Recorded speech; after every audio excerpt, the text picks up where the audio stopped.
change in their appearance.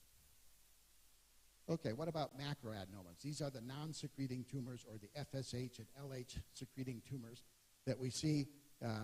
Obviously, they're big tumors. They expand suprasellar up to the optic nerve region. And because of these tumors, you get generally patients present with headaches, vision loss, the classic bitemporal peripheral field loss, the pituitary hormone dysfunction, and rarely do they have cranial nerve abnormalities. When we see cranial nerve abnormalities, we're more inclined to think that the patient had some sort of apoplectic event. It was a sudden change, a very gradual change. You can see this case. The right cavernous sinus is completely filled with tumor. This patient had no cranial nerve deficits because it had happened slowly over time. But you can see the residual pituitary gland is this white streak on the left-hand side, and there comes a point where it just won't work anymore. So this patient presented with hormone dysfunction and visual field problems, no headaches, and no cranial nerve problems. So surgery. How do we treat these lesions? The bulk of the surgeries now are done transnasal. We still occasionally have to go transcranial for the very unusual cases.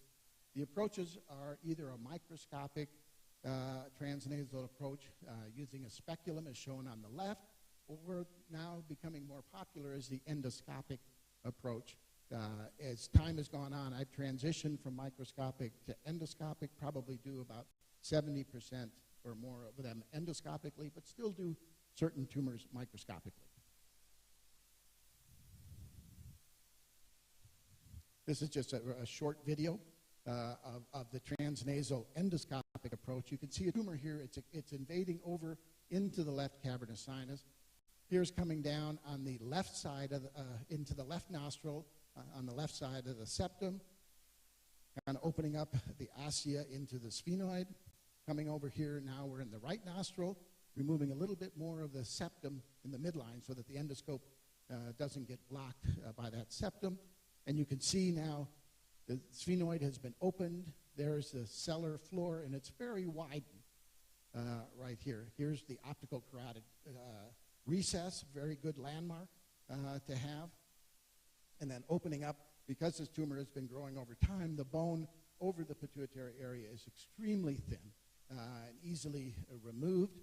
In this case, we're going to remove bone so that we can see over into this left side a little bit better, because we know that it invades up into that region. We're going to be a little bit more aggressive on the left side. But I think the secret to taking pituitary tumors out is make sure you have as wide a bony opening as you can. As long as you stay extradural, you're not going to injure the carotid artery. Only if you penetrate through the dura that you're going to get a carotid artery injury. So here we've got slowly working that loose. Now we're opening up. This lesion was partly cystic, so as we open up the dura, you'll see the cystic fluid exude out here. I tend to do a cruciate opening. Some people do a trapdoor opening, all different kinds of openings. This is a 15 blade, and it looks huge under the endoscope.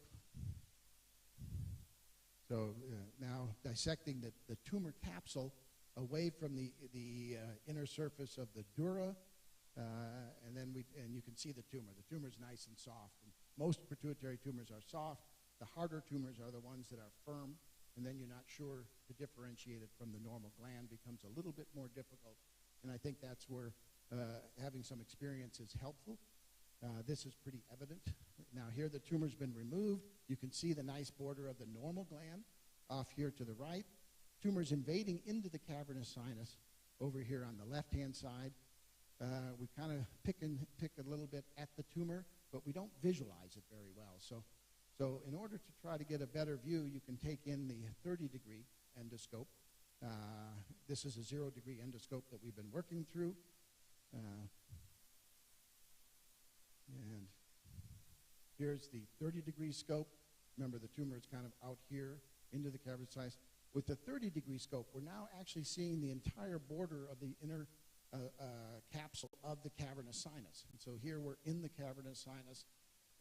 We could not get a complete resection, but a much more aggressive resection actually being so inside the cavernous sinus in that area. And then we just close it. If we don't have any bone, we'll use a absorbable plate to place across the floor. Here's the absorbable plate, just wedged between bone and dura. Okay, thank you very much.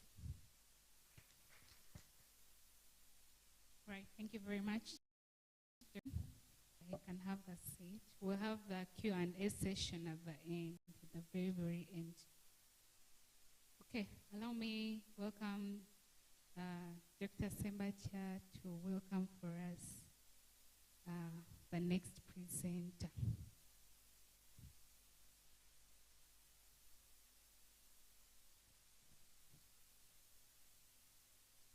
Good morning. Allow me to welcome Marissa. For the last 1 year, when we are having some sessions with Dr. Kava, Marissa has been sharing some knowledge with us, so we appreciate that. She's a physician assistant to the Colorado team. You're most welcome, Marissa. Thank you. Please clap for her.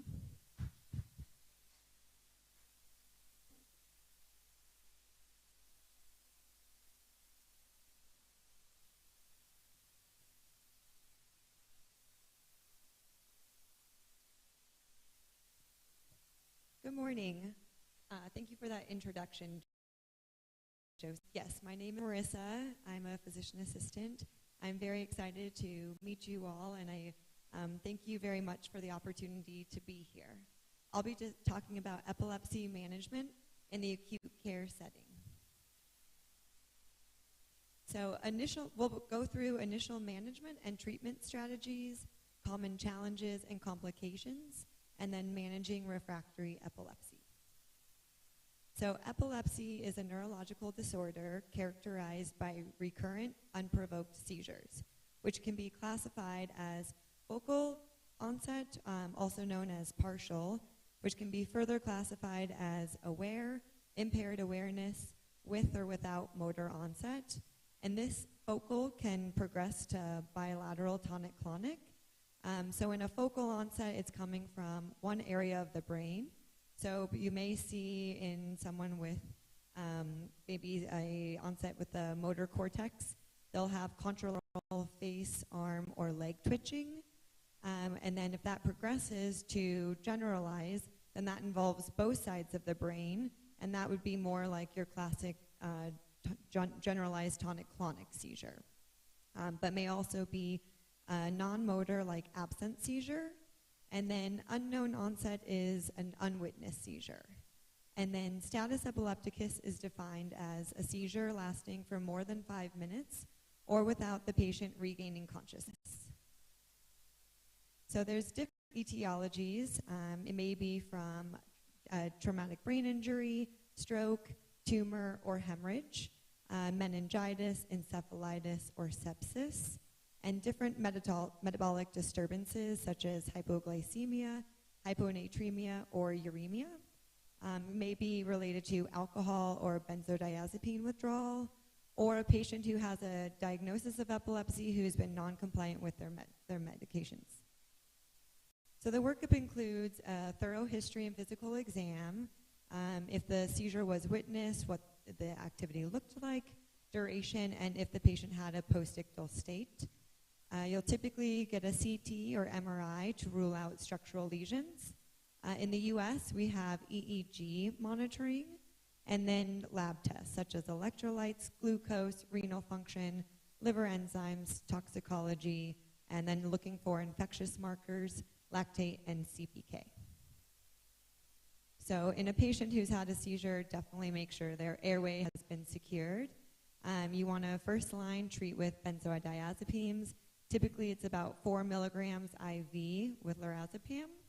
And then we can start AEDs, whether that's levetiracetam, lacosamide, fosphenytoin or phenytoin, or valproate. There's comparable rates of seizure cessation in patients with status failing benzodiazepines with any of these medications. And then fosphenytoin is the prodrug of phenytoin, and which can just be administered more rapidly than phenytoin.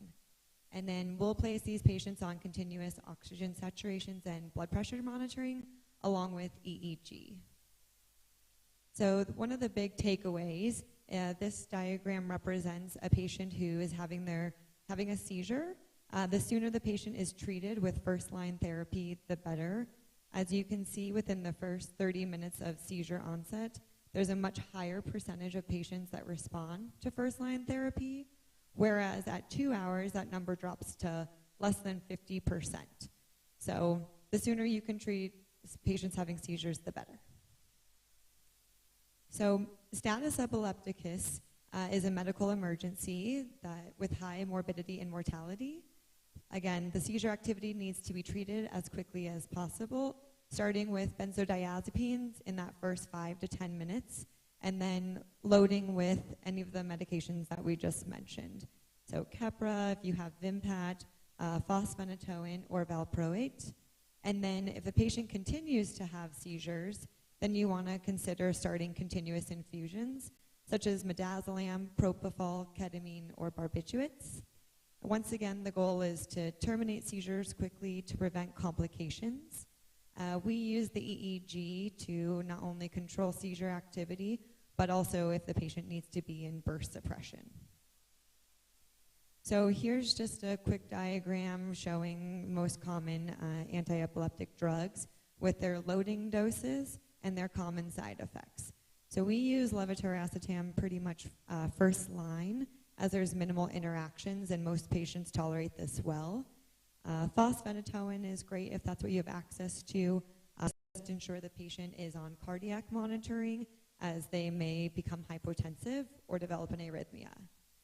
Valproate, the biggest risks are an antiplatelet effect. So in a patient who already has bleeding in the brain, this may not be your first line for them if you can avoid it.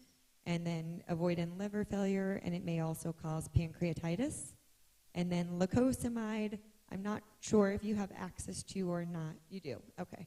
And so just monitoring for PR prolongation, but otherwise very well tolerated. So we typically start with Keppra followed by Vimpat in a patient who needs more anti-epileptics.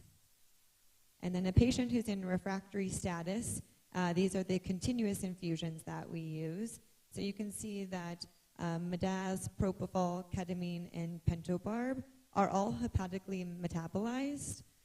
With midaz, it's renally cleared. And so in a patient who's older, has underlying kidney disease, or has an acute kidney injury, this may take a little bit longer for their body to metabolize. It usually develops when a patient's been on propofol for more than 48 hours, and it's more common in the pediatric population. And things that you want to monitor for would be metabolic acidosis, rhabdomyolysis, arrhythmias, and it can lead to multi-organ failure. So as soon as we see signs of a patient developing PRIS, we stop the medication pretty much immediately.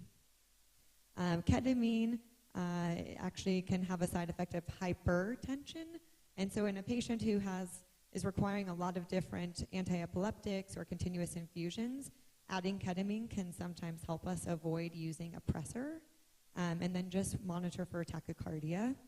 And then pentobarb comes with a whole host of different side effects depending on the dose, but hypotension, arrhythmias, respiratory depression, and ileus.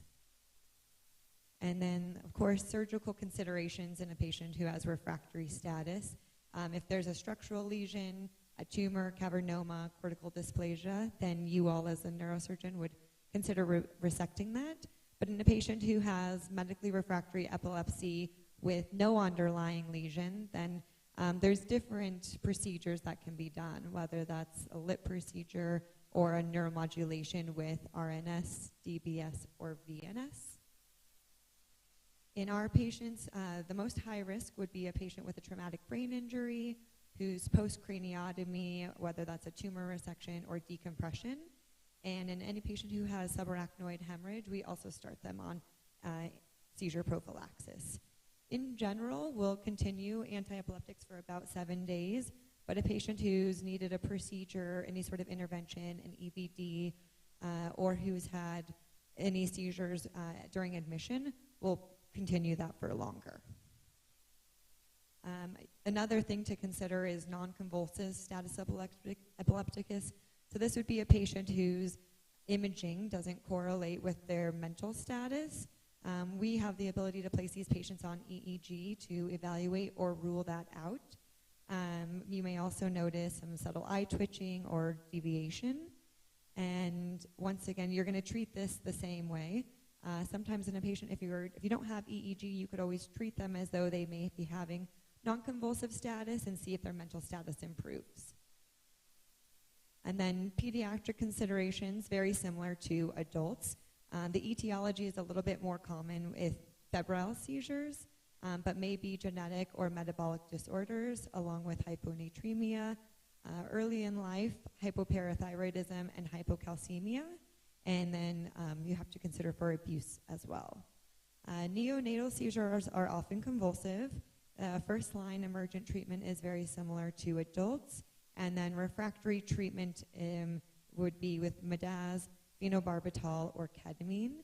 And overall, the studies favor midazolam over the midaz and phenobarb over propofol, as there's a high risk of PRIS in the pediatric population.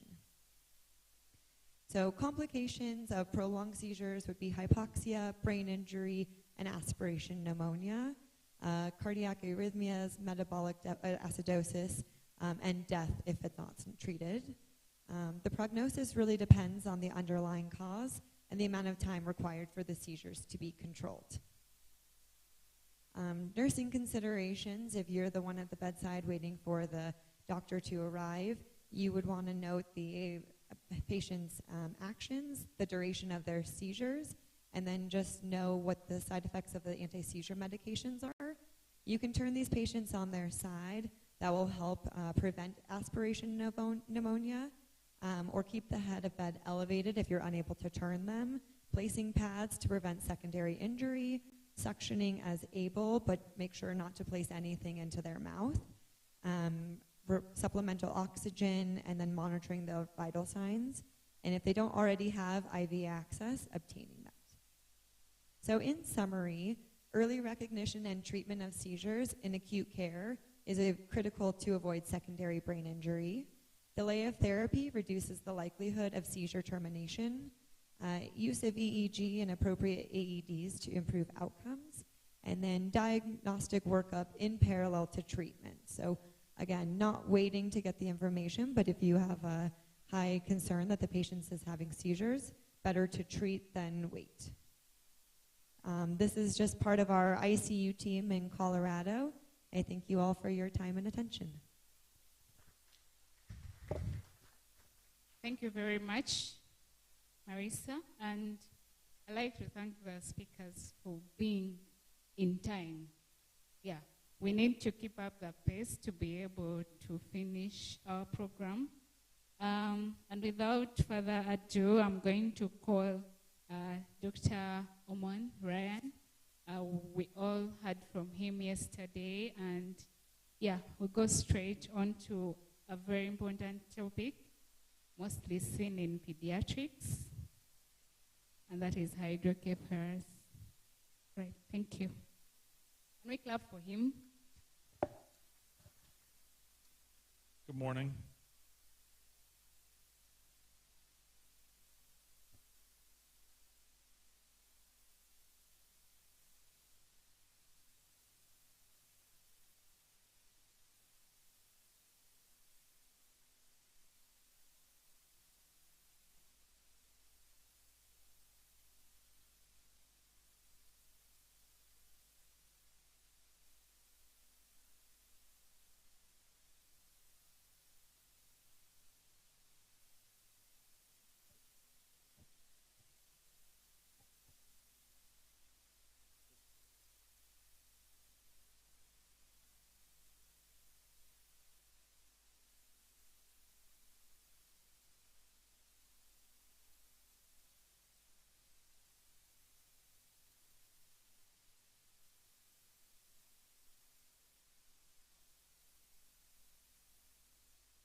This is going to be a little whirlwind.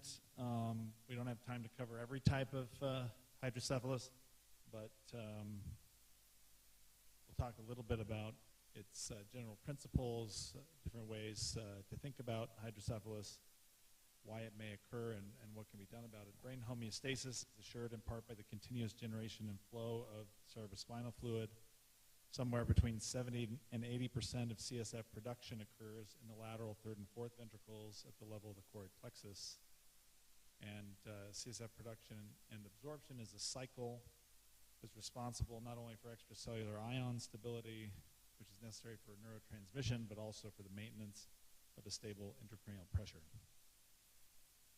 And hydrocephalus, by definition, is when CSF backs up in the brain and increases intracranial pressure or pressure on surrounding brain structures. And this can be obstructive, meaning there's a blockage of the spinal fluid leaving the brain, such as aqueductal stenosis or post-infectious hydrocephalus. Maybe communicating, which also can be infectious, but communicating can also be CSF overproduction or underabsorption. So in terms of classification, especially on the adult side, communicating hydrocephalus, you can think of there's an obstruction to that flow. So absorption or overproduction, so you don't have that steady, constant flow of spinal fluid through the entire system, specifically in the subarachnoid space, distal to foramina Vlushka and Majandi. Can be infectious, post-hemorrhagic, or idiopathic. Obstructive hydrocephalus is defined as obstruction within the ventricular system.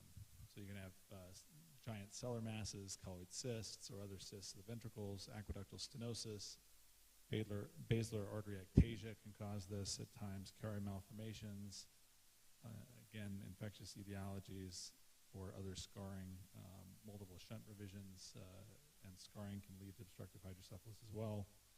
Normal pressure hydrocephalus, this is an adult onset hydrocephalus, which results in gait apraxia, dementia, and incontinence with typically a normal CSF pressure, dilated ventricles.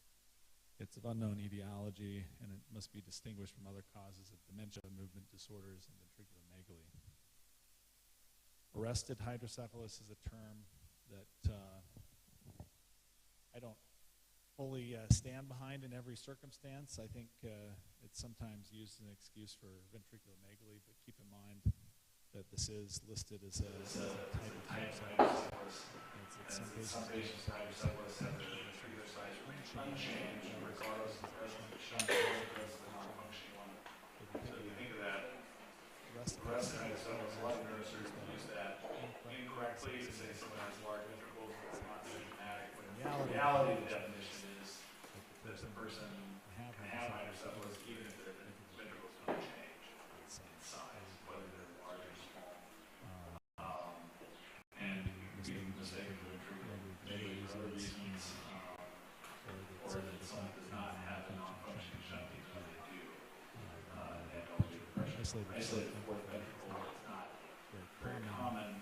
Most commonly occurs from patients who've had multiple shunt revisions and get scarring, and the fourth ventricle now no longer communicates with the third ventricle or the basilar cisterns, and you can have prolonged infections through this as well, and most feel that it's caused by adhesions or infected debris that pools down in the basal cisterns. Then there's slit ventricle syndrome. This is lateral ventricles collapse, typically due to overshunting or from subependymal gliosis, and it may lead to intermittent or complete shunt malfunction and result in an elevated ICP without ventricular enlargement. Symptoms of hydrocephalus, I like to divide it as acute versus chronic hydrocephalus. Acute symptoms of hydrocephalus include headache, blurry vision, nausea, vomiting, confusion, and obtundation. In the chronic setting, it's more common to have more like NPH symptoms, confusion, often confused with dementia, short-term memory problems, urinary incontinence, gait instability, with or without headache. Many of these patients do not have headache with chronic hydrocephalus. Workup, typically you would get a CT of the brain to assess the ventricles and brain parenchyma. If a shunt is present, you may obtain shunt series x-rays to determine if the shunt system itself is fully intact.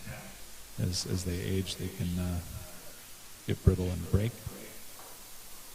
If you have communicating hydrocephalus and no shunt, then you may consider a lumbar puncture as part of the assessment to assess opening pressure and potentially relieve hydrocephalus with a large volume spinal tap. If you're concerned about a shunt malfunction after shunt, you may do a shunt tap to assess for infection, patency of the shunt tubing, etc.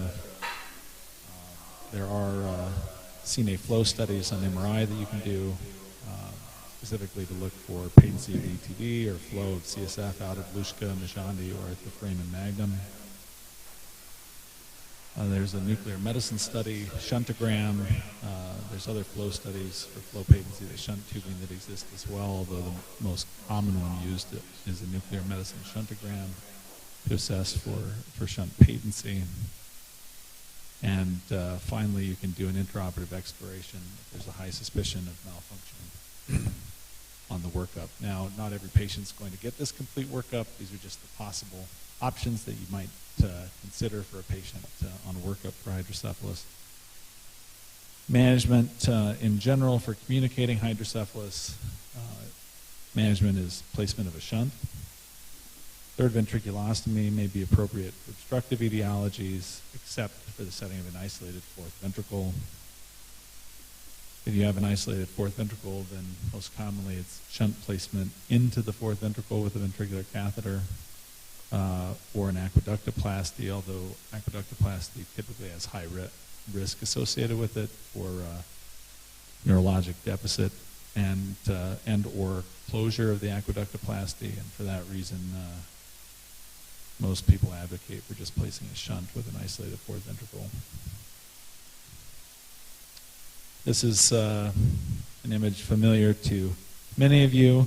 This is a cadaveric specimen showing the fornix looking into the frontal hornolateral ventricle, and there's choroid plexus, the thalamostriate vein, and the retractor here is placed against the septum pellucidum. In the third ventricle, as we're considering doing a third ventriculostomy, you have your standard anatomy here. Important looking down at the tuberous cinereum or the floor of the third ventricle. You'll want to see the mammillary bodies, see the infundibular recess just behind the optic chiasm, and see the basilar artery, which is difficult in a preserved specimen, but typically you would want to see the basilar artery and its perforators through the tuberous cinereum. And the target for the third ventriculostomy is midway between the infundibular recess and the basilar artery. And it's good to pull up a sagittal image on the CT scan preoperatively or MRI, whatever you have, and look at that space between the posterior clinoids and the basilar artery to ensure that there's adequate space for a safe third ventriculostomy before you go to surgery. And this is just another picture of the same. We want to review the steps of a third ventriculostomy. Before I make incision, I make sure everything works, because if you can't see with the endoscope, or you're missing equipment, or the equipment's broken, you can't do a third ventriculostomy. So before I make incision, I make sure that works, because you may have to abort and do a shunt or delay the case. So it's good to make sure everything's in working order. Place the burr hole, access the ventricle, identify foramen Monroe, enter down through to the third ventricle. Don't place any torque on the fornix. Identify the mammillary bodies, infundibular recess, and tuberous cinereum. When you see the basilar artery, and my recommendation is if you can see it, great, and then you can miss it. If you can't see it, then you should not perform the procedure. And by being strict to those rules, you can avoid injury to the pontine perforators, which is really the main risk of this procedure, which is low risk, but pretty serious complication that can result in major neurologic deficit, even coma or death if you have that occur. I like to place a hole using a blunt monopolar probe without using electric cautery, and expand it either with cup forceps or a Fogarty balloon, and then enter the prepontine cistern Some ETVs fail because you don't open the liqueous membrane adequately, and so you get into the subdural space and not into the subarachnoid space with your opening. So if you haven't adequately opened the liqueous membrane, you're not going to get absorption of CSF, even though you have an open tuberosinium. Then I go back to the lateral ventricle, and on some occasions you'll want to fenestrate the septum pellucidum above the body of the fornix behind the anterior septal vein, if appropriate, and sometimes you may cauterize choroid plexus depending on the indication.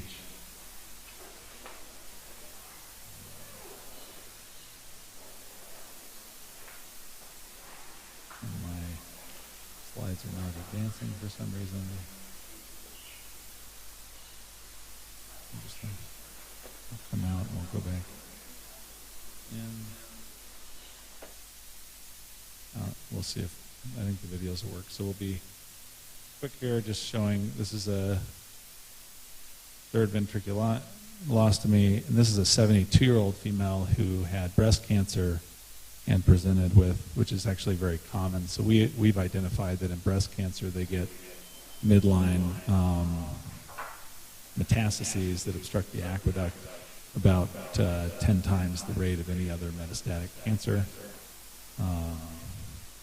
And third ventriculostomy is very effective for these patients because then they go to radiation, the tumor shrinks, they don't need a shunt long term.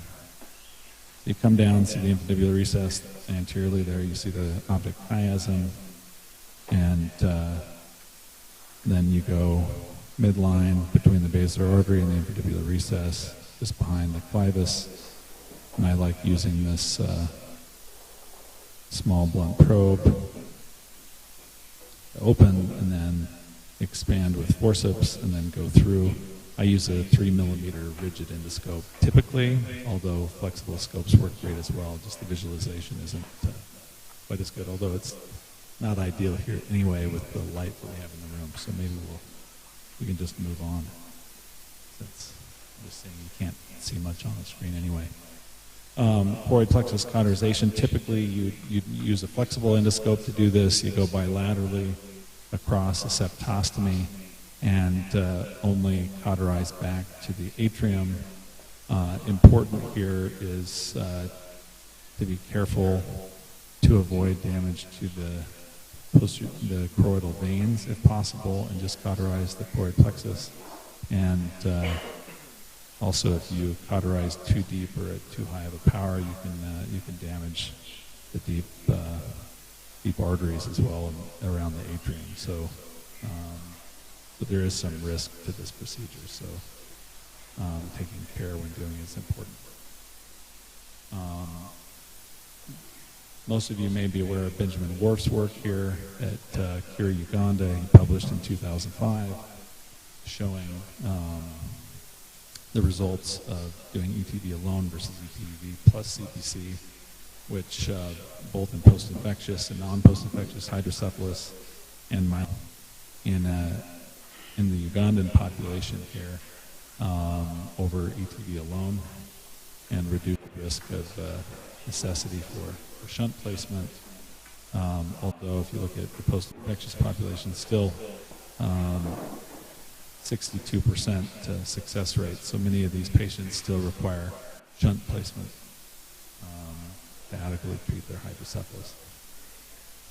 So a study was also launched in the United States looking at ETV plus choroid plexus cauterization, which is an interesting thing, showing that research that starts in low and middle income countries can translate to changing practice even in the developed world. I think that's an important point to recognize, that you have very important things to tell the world about from your institution and from your country to help us better understand medicine and pathology and appropriate treatment. And this just shows that in this series that shunt failure as well as ETV failure are real. A lot of people don't want to consider that, but like, what's the failure rate of an ETV? Well, there's also a failure rate of shunts, resulting in in malfunction repeat operations. So, so sometimes, even in communicating settings, you might do an ETD with choroid plexus cauterization, especially in a resource-limited environment. So ShuntNet's parts, we're just going to keep this really simple, but I don't know, that didn't show up for some reason. Sorry about that. But there's 3 parts. We think of a ventricular catheter, a valve, and a distal catheter, typically terminating either into the peritoneal cavity or the pleural space. Workup for shunt malfunction we talked about already. Ultrasound-guided shunt placement can be very useful. This is certainly not the size ultrasound probe you would want to use for this. With a burr hole, you use a burr hole probe, which is 10 millimeters in diameter.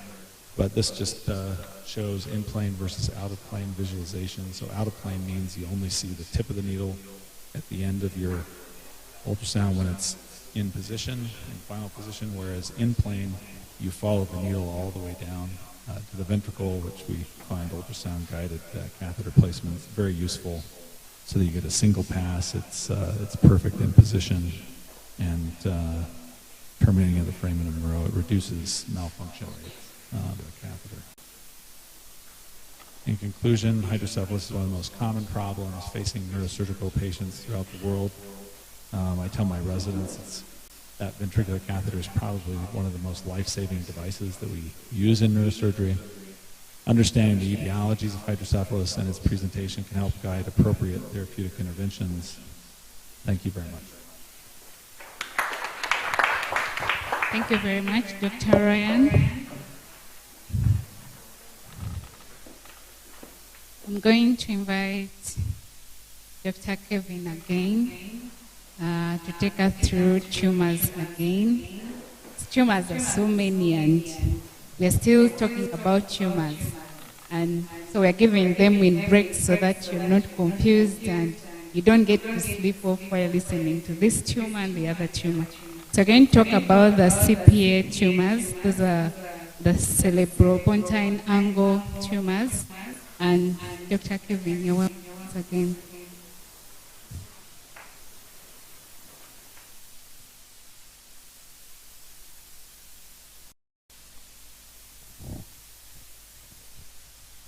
So I know that Professor Keitha wasn't here at the very beginning, but I want to thank you personally for allowing us to come here and give these presentations and to develop this relationship. So thank you, Professor. So what I'm going to talk about is cerebellopontine angle tumors. Dr. Blessing after me is going to talk about posterior fossa tumors. So there'll probably be a little bit of overlap between the two. So the CP angle is a space that's located at the junction of the cerebellum, pons, and medulla, containing cranial nerves and blood vessels. This is very well known to this audience. And Rotan, who's, I think everybody's familiar with Rotan's wonderful drawings and pictures, kind of divided the CP angle into 3 different sections. The first section was superiorly around cranial nerve 5.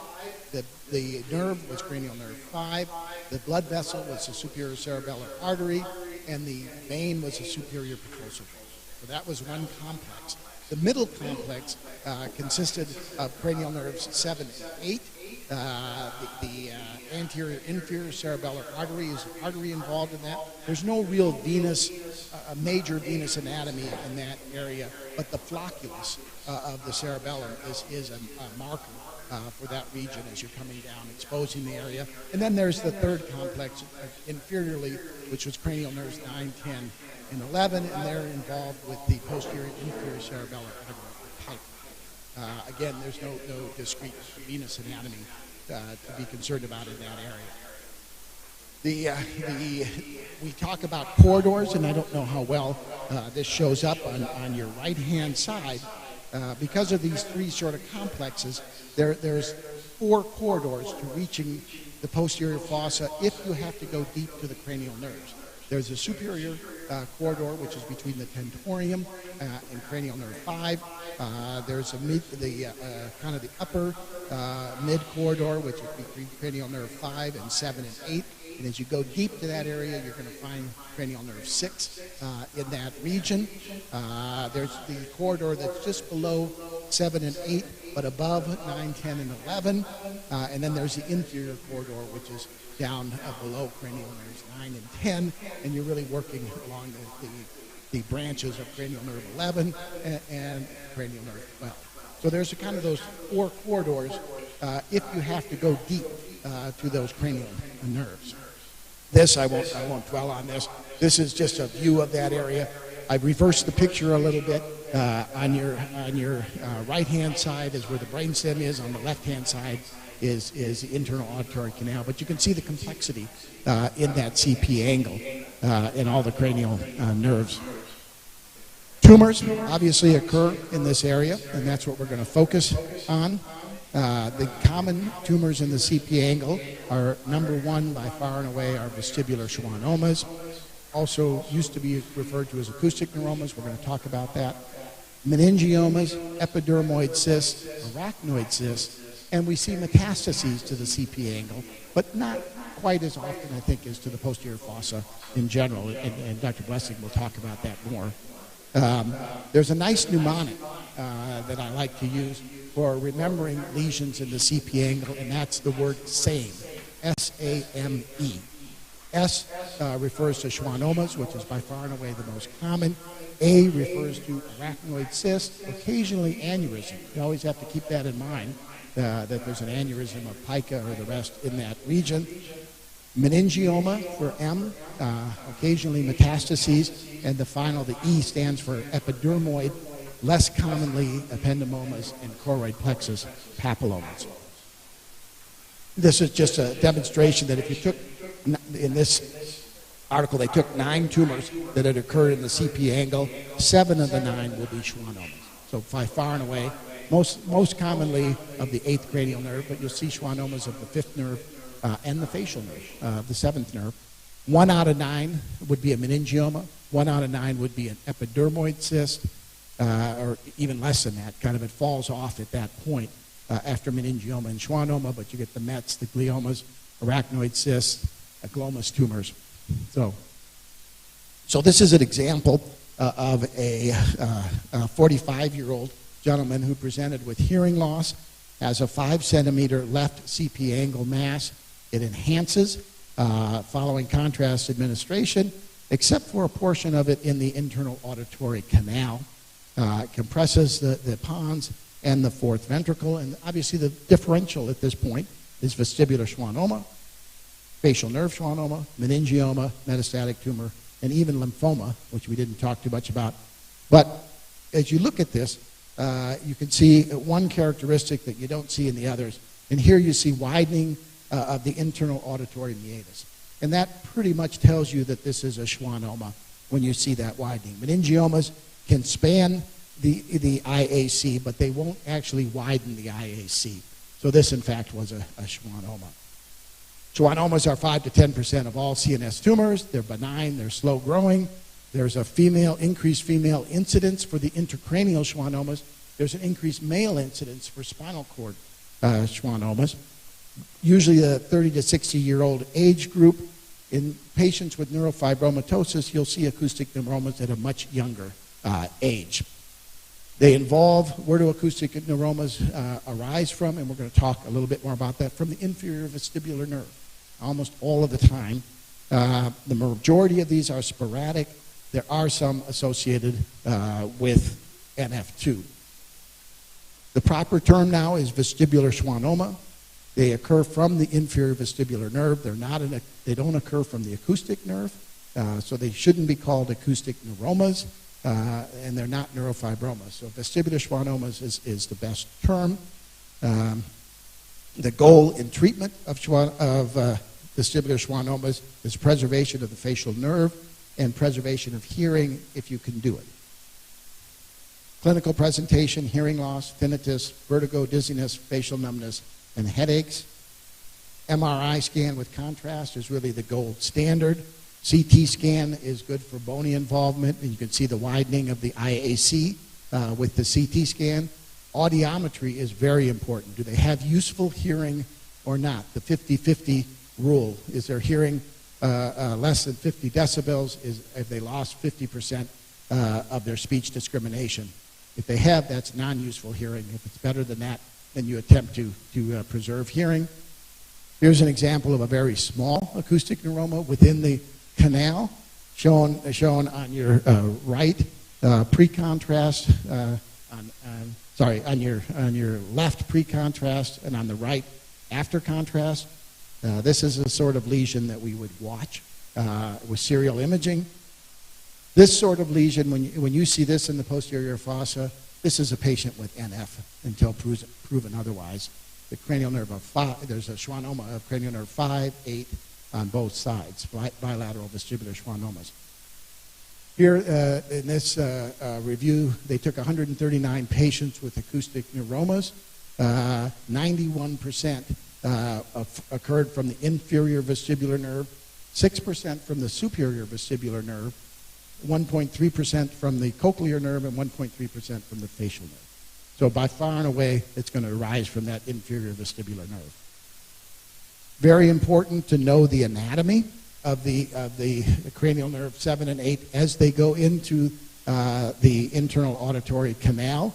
Facial nerve, shown here, always lies anteriorly and superiorly. So if you're coming in from a retrosigmoid approach, it's going to be up. It's going to be in front of you and up at the top. Below that is the cochlear nerve, and then behind that is the superior vestibular nerve and the inferior vestibular nerve, which is usually the origin of the tumor itself. So coming in a posterior fossa retrosigmoid approach, you're going to come at it on the vestibular nerve side.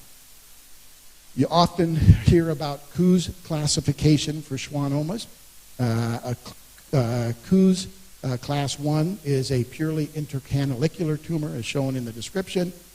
Coues class 2 is a tumor that extends out into the subarachnoid space. Coues grade 3 is a tumor that touches the brainstem but does not compress it, and a Coues grade 4 is one that actually compresses the brainstem. And this is important classification when you're predicting the incidence of facial nerve injury and the ability to preserve hearing. Very difficult to preserve hearing in a Coues grade 3 or a Coues grade 4. Surgical approaches for a schwannoma, acoustic neuroma, are retrosigmoid approach, a translabyrinthine approach. If you do a translabyrinthine approach, you're automatically sacrificing hearing at that point, or the hearing has already gone. And then there's a middle fossa approach that you can use for small tumors within the canal itself. So meningiomas, that's the second most common tumor, rises from the meninges, often compressing adjacent structures, typically slow growing, may cause cranial nerve deficit. This is a picture of what we usually see. A lot of the times meningiomas, as shown in the second picture here, arise behind the 7 and 8 nerve complex. It's pretty clear that they've got a broad base along the dura of the posterior petrous ridge, which you wouldn't see with an acoustic neuroma. Occasionally, as shown in the middle right picture, is these tumors can actually bridge across the IAC, so it becomes very difficult to discern, is this an acoustic neuroma, is this a meningioma? And if you see that broad base along the dura, it kind of angles you more towards a meningioma. Approaches for meningiomas, a little bit different. You can do the retrosigmoid approach, which is probably the most common, which is what you do for acoustic neuromas. You can do also, though, an anterior petrosectomy or a posterior petrosectomy, depending on exactly its location. And finally, the last is the epidermoid cyst. It's a congenital lesion composed of keratin and cholesterol, may cause cranial nerve compression, has a very characteristic MRI finding.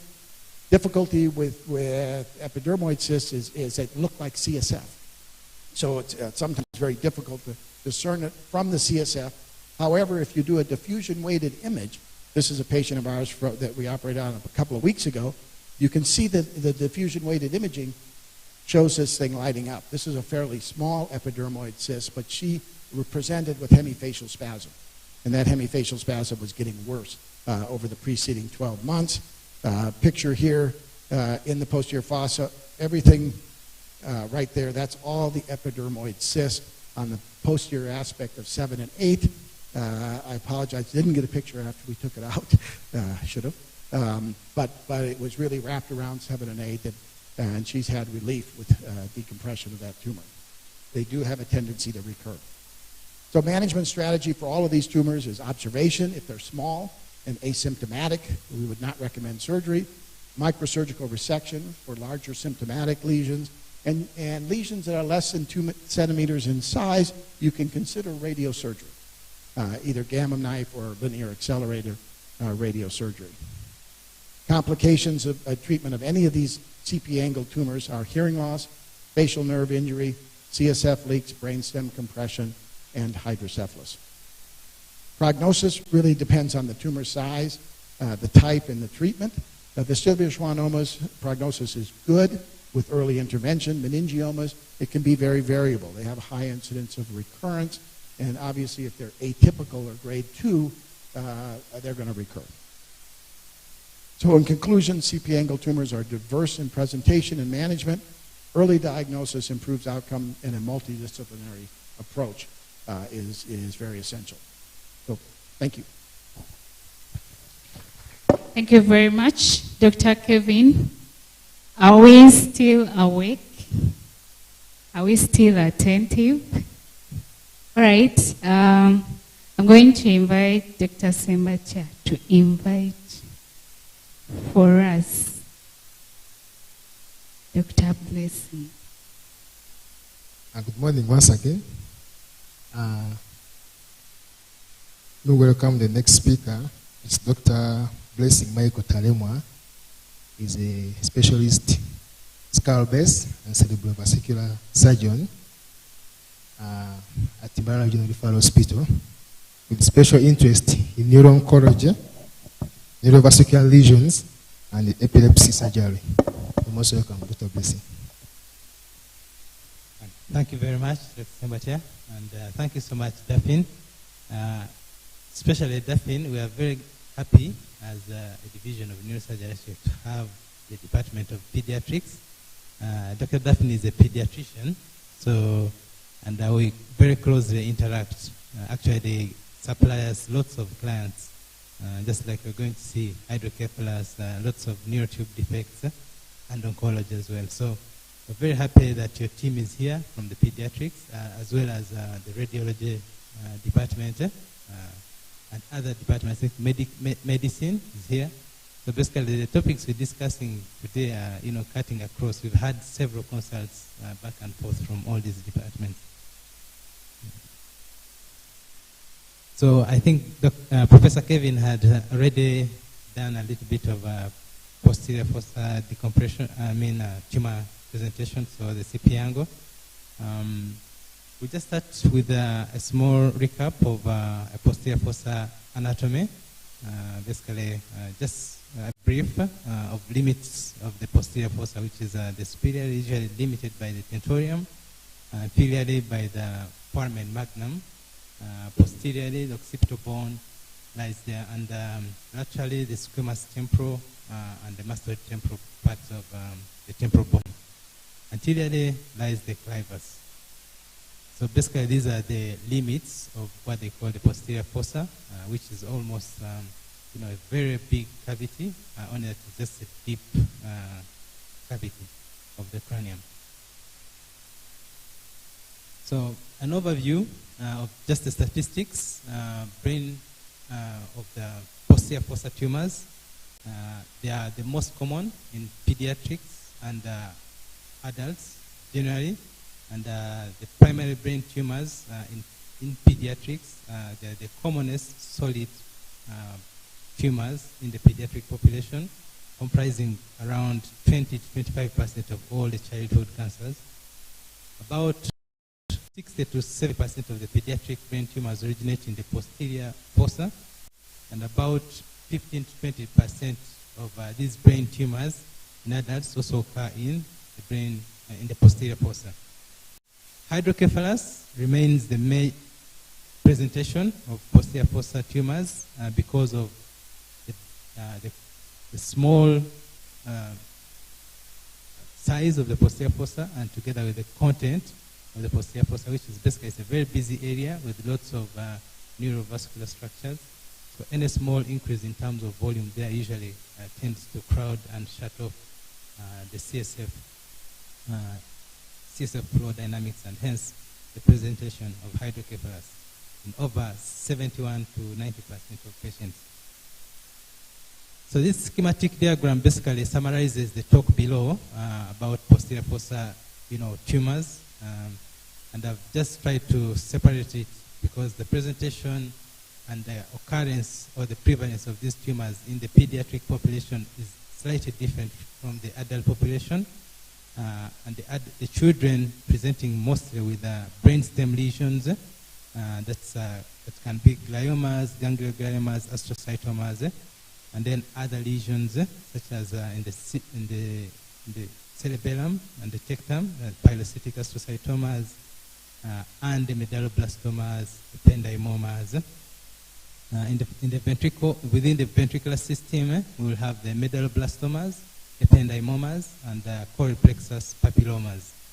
And within the CP young of the children, which is very rare, we shall have some bit of schwannomas, extremely rare as well, meningiomas, and choral plexus papillomas. For the adults, I further broke it down to both intraxial and extraxial lesions. The intraxial lesions being mostly within the metastases, the commonest posterior fossa tumors in adults, and then hemangioblastomas, plus some intraventricular lesions, which could be subependymomas and choral plexus papillomas. For the extraaxial lesions in the adults, we'll have vestibuloschwannomas, meningiomas, METs as well, glomus tumors, and paragangliomas. I think for the most of the extraaxial, Professor Lilhey has already talked about most of them, so we'll just have a very quick wrap of them. The etiology of posterior fossa tumors, basically some of them, or the majority of them, are rather sporadic with no specific etiology, but we'll see some of the brain tumors that have a very big genetic connotation to them, and the other possible cause is basically a gene-environment interaction. So this diagram again summarizes the posterior fossa tumors in pediatrics, the commonest being what they call the primitive tumors, including medulloblastoma, that is just a separate entity, as we're going to see, according to the latest WHO CNS classification, 2021, separates it a bit. Then cerebellar pilocytic astrocytomas, also constituting around 27%. Brainstem gliomas, constituting around 27%. Ependymomas, around 15%. Choral plexus papillomas, less than 1%. And then the other extraxial tumors, such as dermoid cysts and epidermoid cysts, and ATRTs. For the adults, this schema again basically summarizes the tumors that we saw on the earlier diagram. But of note here is that the commonest tumors in the posterior fossa for adults are really metastases. And the commonest primary brain tumors are CP angle lesion, and that's vestibular schwannomas. There's a difference between the primary and tumors that are going to be coming from outside, the cranium as metastases.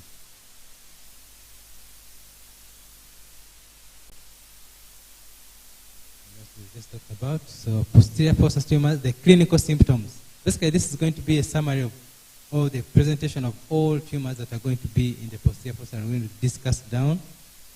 They all present with these features that can be, one, hydrocephalus, and hence raised ICP features, such as papilledema. They'll have ataxia, they'll have tremors, especially those that originate within the cerebellum itself. They'll have neck stiffness.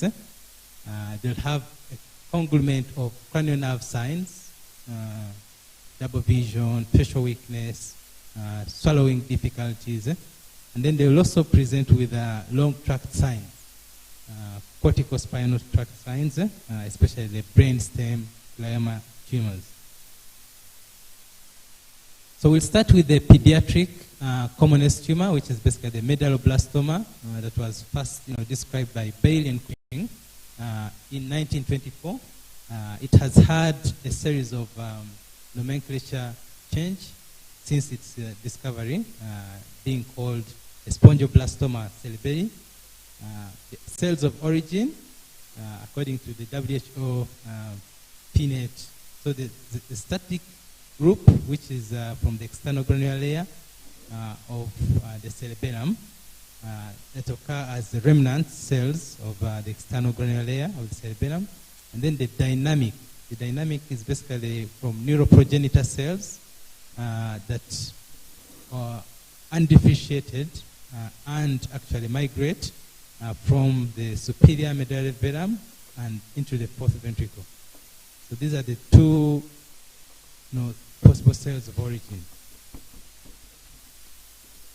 So we talked about the WHO CNS tumor classification 2021, which is the 5th edition, that tries to separate medulloblastoma as a separate or a different entity from the other PNETs, and the other PNETs being, classed as tumors that are histologically indistinguishable from medulloblastomas, but occurring outside the cerebellum. Medulloblastomas will have several subtypes that we're going to look at briefly, such as medulloblastoma that is histologically the different medulloblastoma that is molecularly well defined, medulloblastoma that is of the wild type, and also there's a further immunohistochemical classification according to the latest WHO classification of CNS tumors that has further given these tumors statuses such as the WNT and sonic hedgehog activation and the TP53, wild type. And all these molecular classification or molecular markers have a connotation on terms of the treatment and outcome, aside from the histological type, knowing that basically the anaplastic subtype of the medulloblastoma has the poorest prognosis, whereas the desmoplastic has, the fairer prognosis. So they constitute 12% of all PNETs, and the most commonest in children, like you said, constituting over 30%. They are usually common in the first decade of life, presenting as 50% of these tumors, and a third of them usually occur between the ages of 15 to 35, with a slight male predominance. They arise, like I said, from the cells. Most of them arise from the cerebellar vermis, and in minority, they arise laterally from the cerebellar hemisphere itself. We looked at the the possible cells of origin of these tumors. So several of them are associated with specific syndromes, such as the Golden syndrome, Charcot syndrome, Lee-Fraumeni syndrome, and the Rubinstein-Tybee syndrome, among the causes. The commonest genetic abnormality that has been noticed with medulloblastoma is the loss of the chromosome 17p that is observed in over 50% of the cases. But we can have 1q, 7, 22, 11, 10, and the commonest, which is 17. So medulloblastoma has a very strong propensity to metastasize in the subarachnoid space. So diagnosis of a medulloblastoma should be followed with scanning of the whole neuraxis. The imaging, usually on the CT scan, they appear as a mass arising from the vermis of the cerebellum, resulting in usually a first fourth ventricle. They're usually hyperdense on a CT scan with a bit of central necrosis in over around 40 to 50% of the tumors. Calcifications are usually seen in 10 to 20% of cases, and enhancement in over 90% of cases. On the MRI, usually the hypointense to gray matter and the contrast enhanced in over 90%, and surrounding edema usually is a common presentation. MR spectroscopy usually reveals elevated choline, N-acetyl aspartate, and may show a little bit of tauline peaks. So these are again images basically to show medulloblastoma. The one on the extreme left is a CT scan that shows a hyperdense lesion, usually originating from the roof of the fourth ventricle, and the pericontrast enhancing on the extreme right image. Histologically, like we've seen in the earlier slide, there are subtypes, which is basically the medulloblastoma is the extensive nodularity, which is the most common. Desmoplastic nodular medulloblastoma, which has the most fairer prognosis, and the anaplastic medulloblastoma, which has the worst prognosis, and then a large cell medulloblastoma. Generally, the survival rate usually is poor with medulloblastoma diagnosis, but the different histological subtypes plus the different molecular presentation usually give them a little bit of difference in terms of the prognosis or survivability of the tumor. That's a histological slide, as you've seen, and the most sine qua non is basically with the histological appearance of medulloblastoma is the presence of homarite rosettes. That usually once you see these, almost informative of a medulloblastoma. So like we said, they have a high propensity to have drop metastasis. So usually around 11 to 71% show their dissemination already at the first diagnosis. And once you do the surgery as well, there's a very high you can metastasize this tumor through the CSF. So usually 2 weeks after the surgery, you need to image the spine as well, with surveillance images of around 3 to 6 months. Several classifications, but the commonest, the Chang classification, basically looks at two things: the size of the tumor itself, plus the metastasis stage of the tumor. So the size can be, less than 3 centimeters and above 3 centimeters, staged as shown in the slide. Risks stratification for medulloblastomas. So they're usually a standard risk, and then there's the high risk. So for the standard risk, usually have a good prognosis as compared to the high risk.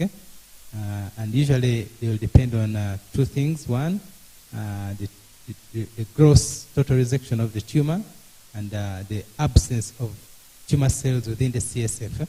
Usually 5-year survival is more than 5%, and progression-free survival is around 50%. For the high risk, usually when there's a very big residue of the tumor, post-surgery that's around more than 1.5 centimeters, is a very high risk. When there's dissemination in the CSF, these carry a worse prognosis with the 5-year survival usually less than 35 to 50%. So the management algorithm, this slide basically summarizes what you do or how you manage a patient that you have diagnosed with a medulloblastoma. And it's going to pretty much depend for the pediatrics on the age, if they are more than 3 years, if they are less than 3 years. So more than 3 years, again, you stratify them according to the high risk or the poor risk, and then the standard risk. And then less than 3 years, usually the mainstay of treatment is chemotherapy after surgery. And later, you can always do radiotherapy after 3 years, just because of, trying to avoid the neurocognitive side effects of the radiation. So the prognosticators for medulloblastoma at the age like we've seen, less than 3 years usually tend to do worse than the ones that are 3 years and above. And then the extent of tumor resection. The gross tumor resection is very important because with the residuals, you basically change the risk status of the patient to a poor risk if you have more than 1.5 centimeter cube of tumor as a residue. So the other thing is if it is just a localized disease vis-a-vis a metastasized disease, so the localized carrying better prognosis, and then the standard risk, usually 70 to 80%, 5-year survival, with a high risk having less than 50%. Next, we talk about metastasis as the next commonest posterior fossa tumor. And we look at usually 16% of all these contributing to solitary brain tumors are METs.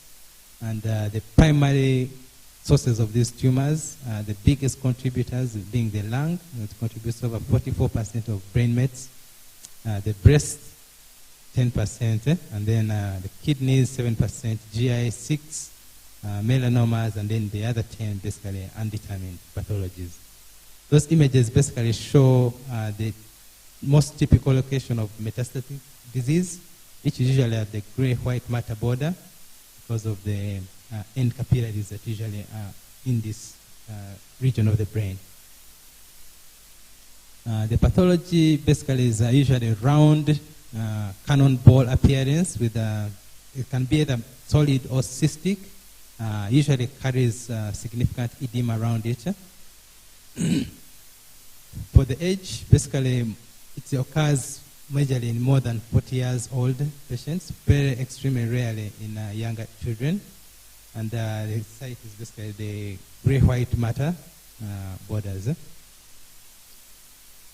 MRI and CT scan appearance is basically, they are usually contrast enhancing. They could be solid. They carry a lot of brain edema around them. And the management of metastatic disease basically revolves around the goals of the treatment of this disease.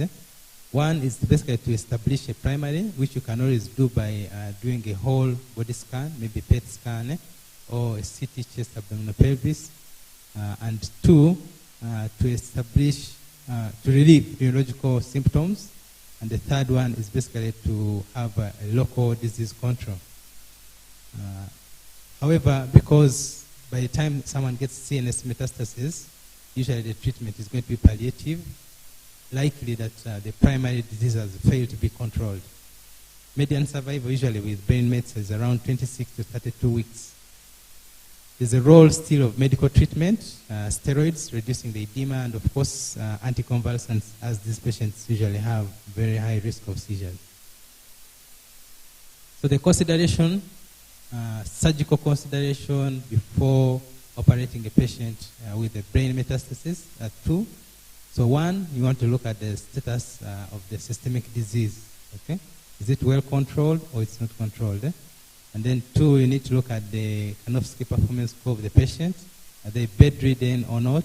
Usually we offer surgery to patients with a KPS of over 70, and that means a very good functional status. And two, the number of tumors themselves.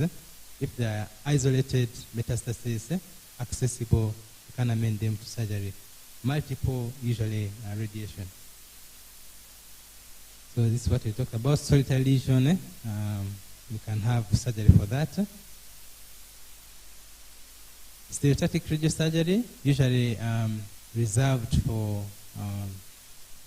3 or less, METs, and usually with no mass effect. The advantage being that it basically involves no surgery, so no hemorrhage, no infection, no mechanical spread of the tumors. The disadvantage is you don't get a histological proof of what tumor it is if you cannot get a primary outside the brain. So this again a schema of basically management of brain metastasis that can be either medical or management, control disease versus extensive systemic disease. For the extensive systemic disease, basically you do whole brain radiotherapy. And then for the controlled disease, you can have, if it's a single met, you can amend it to surgery and it's surgically accessible. If there are around 1 to 3 mets, then you can do stereotactic radiosurgery. If there are more than 3 mets, then just crosses over to the other arm of whole brain radiosurgery. So the median survival, again, depends on the origin of these tumors, but it's up to around 11 months, the topmost, which is the lungs, and all the way down, as shown in the slide. Next most common is ependymoma. Again, the very, very common tumor in pediatric population. It's predominantly intraventricular and accounts around 1 to 3% of all primary brain tumors. It's usually plastic, arising from the flow of the fourth ventricle, and in children usually constitutes around 9% of all intracranial tumors, and are the third in frequency after medulloblastoma and astrocytoma. The peak age, around 4 years, male preponderance, and 90% in the cranium for the children. Adults, it can occur in a 30 distribution, cranium, the spine, and then the sacrum. The ependymomas have 4 histological subtypes, basically the myxopapillary subependymoma, ependymoma with cellular, papillary, clear cell, and tanicetic, and then anaplastic. So the myxopapillary and subependymoma are very good grades, grade 1, whereas the anaplastic is malignant. It's grade 3 WHO. Ependymoma imaging, they're usually classical by showing calcifications, coarse calcification in over 50% of these tumors. So a diagnosis of a posterior fossa lesion with calcification arising from a flow, usually very suspicious of ependymoma.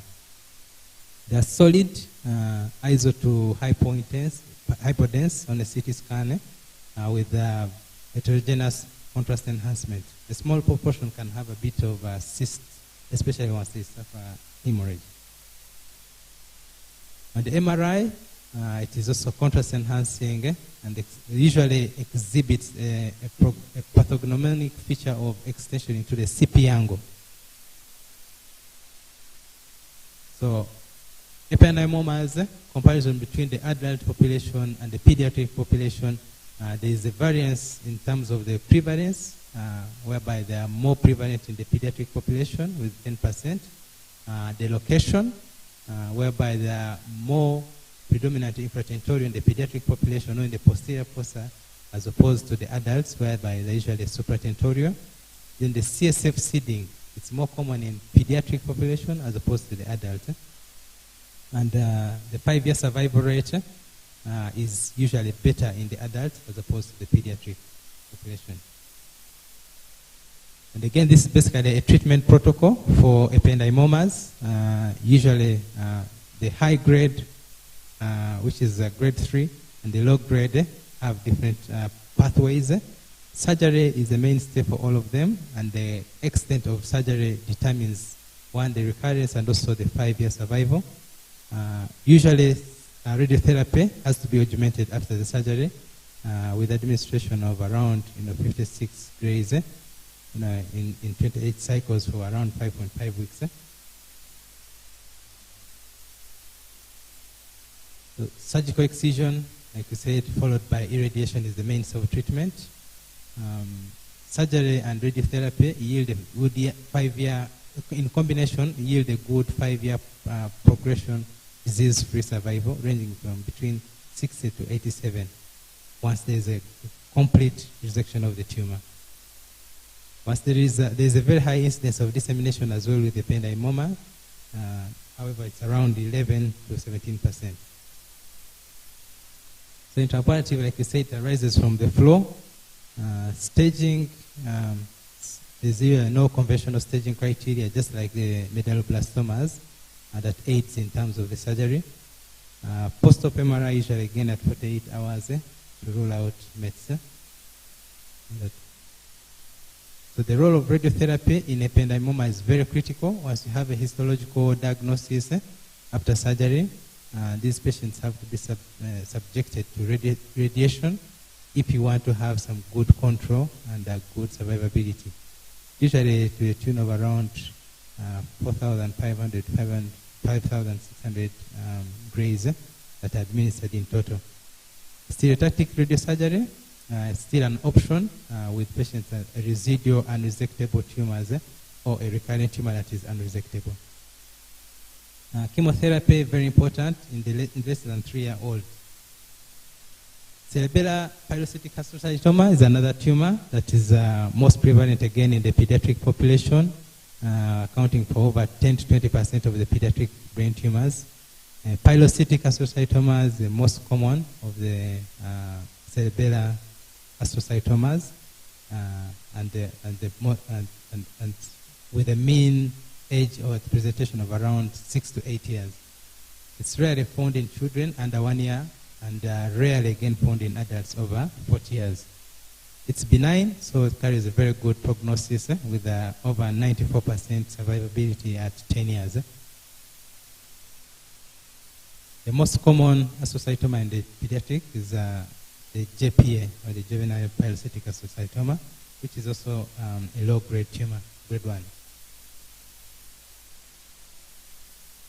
So like we said, they're divided into two. So a pilocytic astrocytoma, which is a grade 1, carries good diagnosis. Then the diffuse astrocytomas, which are considered maybe a grade 2, usually around 15 to 35% of the astrocytoma, the cerebellar astrocytomas. The symptoms, we looked at them earlier, basically of all posterior fossa tumors. The origin usually is midline in nature, over 30% of these tumors, and they extend into the cerebellar hemispheres.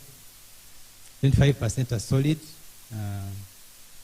Gross total defines cure with these tumors because most of them low grade. Tumors that are non-surgically accessible, then stereotactic radiosurgery has a role.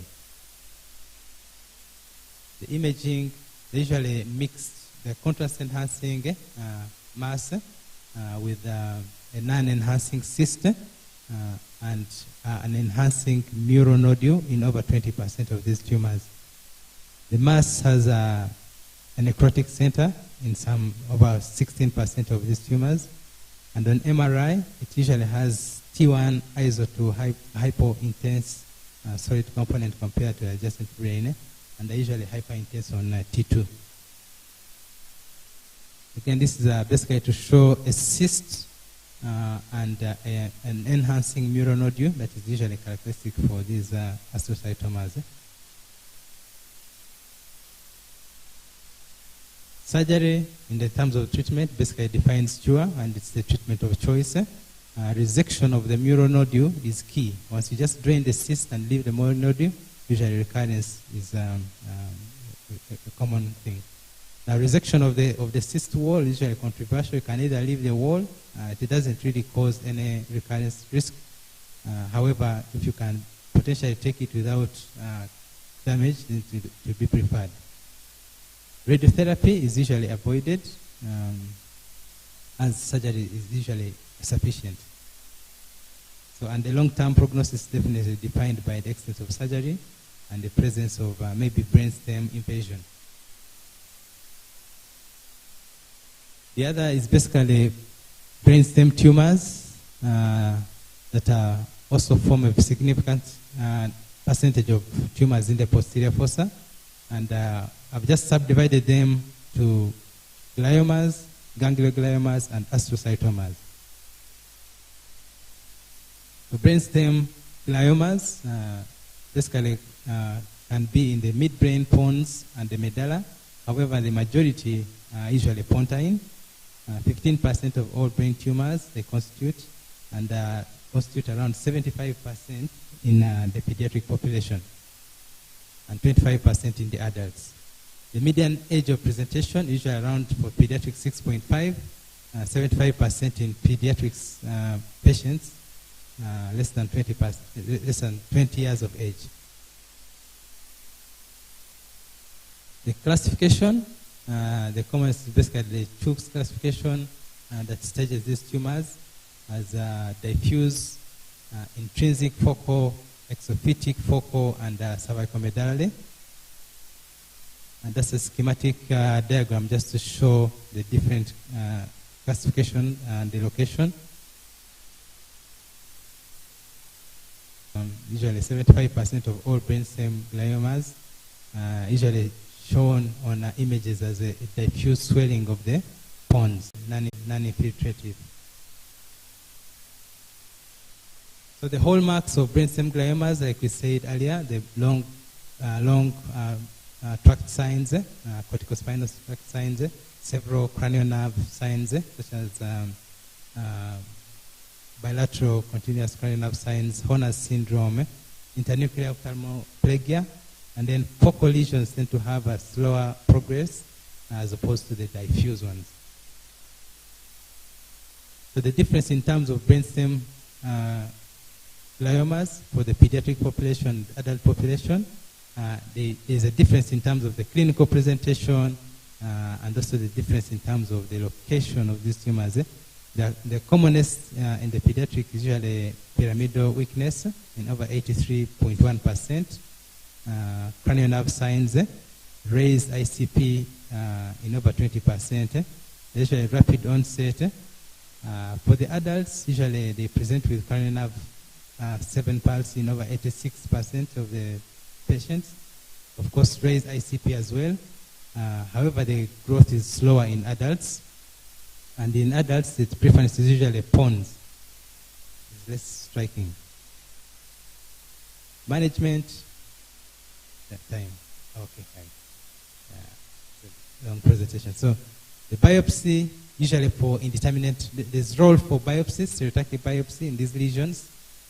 And in some occasions, role for surgery, because there's some surgical trajectories these days that have been described by several authors that can give access to the brainstem lesions. So those we may not discuss them in today's topic. This slide we discussed.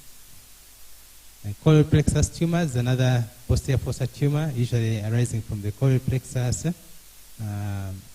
Lateral ventricles are the most common in the children. So lateral ventricles, the most common location in children.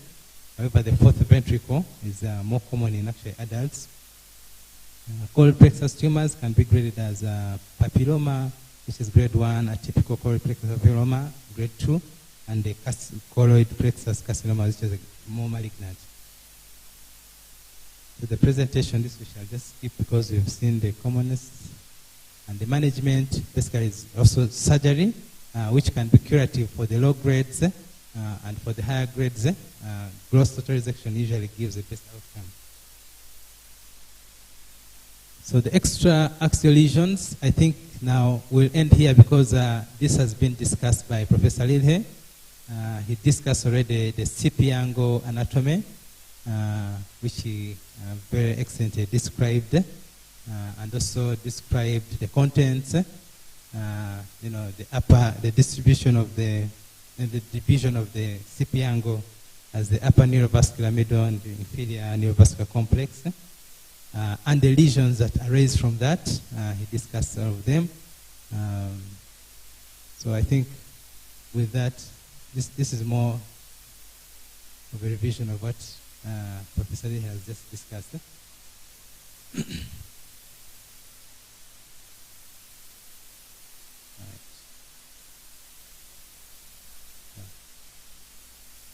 Okay, with that, basically we come to the end of this presentation.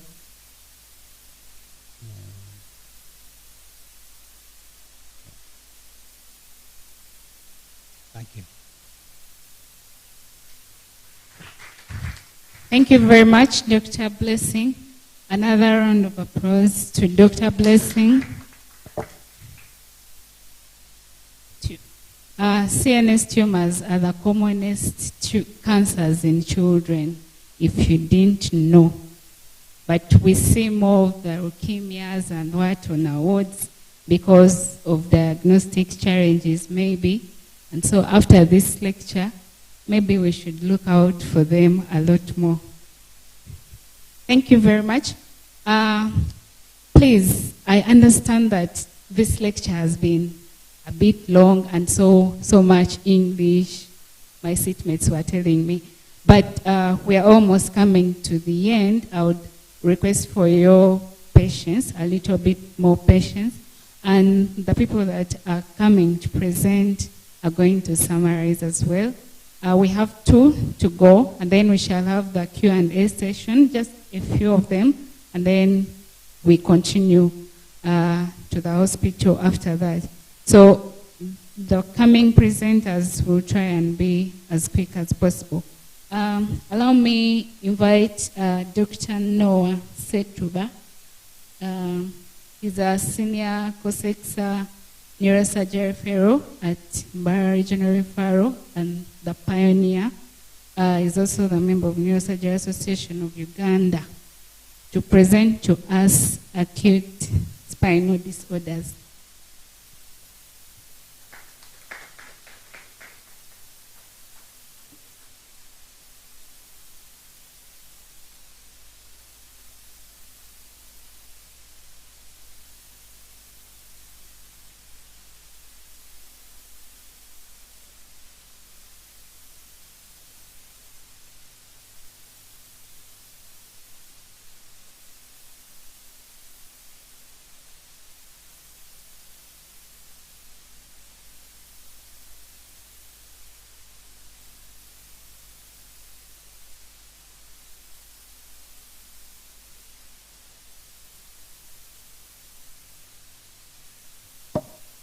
Thank you so much. For protocol observed. I'll try to be brief since we need to save time and have the OR demonstrations. So my topic is acute spinal disorders, and is supervised by my lovely consultants, Dr. Blessing and Professor Chitia. To introduce it, these are sudden onset conditions that affect the spine, and they can be caused both by trauma and non-traumatic etiologies. And we know that they result in significant pain, instability, and neurological deficits to these patients. And we also know that early recognition and treatment are key in preventing long-term complications and improving outcomes of the patients. So I got a brief epidemiology for us. And there is a paper that was shared by Yanbo et al. In 2019 that said there were 9 million cases worldwide. It was the prevalence. And this estimated to be about 52.7% increase from 1990. And the post-injury mortality was ranging from 4.4 to 16.7. So you can imagine up to 16% of the patients dying because of spinal cord injury. And also in a paper shared by Bekele in 2023, low and middle income countries experienced up to 130 cases per million. And of course these rates were much higher than the high income countries. So in the relevant anatomy, which is really just a refresher for us because I think we know this, we've got we divide the bony anatomy into the cervical, thoracic, lumbar, sacral, and the coccygeal segments with the curvatures as we remember them. I will not go so much into detail because I know we know this. And then, of course, we know that we have the intervertebral disc, and as you can appreciate, the spinal nerves, and of course the lumbar vertebrae. This is the lumbar vertebrae, for example. So we've got the vertebral body, we've got the discs in between, we've got the cord itself, and we've got the spinal nerves. So you can imagine so many things can happen that would compromise the cord at this point. This was just a cross-section reminding us that just similar to the brain tissue, we've got the gray matter, the white matter. On the ventral aspect, we've got motor neurons, and then sensory neurons on the dorsal aspect. And still to remind us that we have tracts that carry information from the brain down to the rest of the body. Some are ascending, shown in blue here, others are descending, and others are mixed. And we can always go back and memorize these if we need to. So back to our topic, spinal cord injury. As we mentioned, etiologies can be both traumatic and non-traumatic. We've all experienced patients who have had falls from heights, patients who have been involved in car accidents, sports injuries, rugby, name it, diving accidents, trampoline accidents, gunshots and stab wounds, and the list goes on. This is just something I just picked out because we've seen some of these injuries occurring in the most bizarre of circumstances. Even in the operating room during intubation, you can get a traumatic spine injury.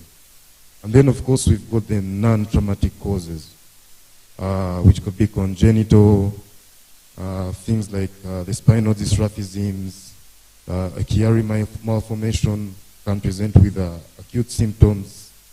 We've got genetic disorders, things like spinal muscular atrophy, Friedreich's ataxia, hereditary spastic paraplegia. Degenerative spine diseases can also present with acute symptoms. These we all know. Then metabolic conditions like subacute combined degeneration, vitamin B12 deficiency, all these can present with acute symptoms. And then, of course, the vascular causes. You can have a spinal epidural hematoma, causing acute spinal symptoms. We can have inflammatory and autoimmune diseases like acute transverse myelitis, then acquired demyelinating disorders, things like multiple sclerosis, myotrophic lateral sclerosis. I will not go into detail of each of these because they're really, really wide. And then the neoplasms, which can be primary, can be secondary, they can be intradural, they can be extradural. All these can be etiologies for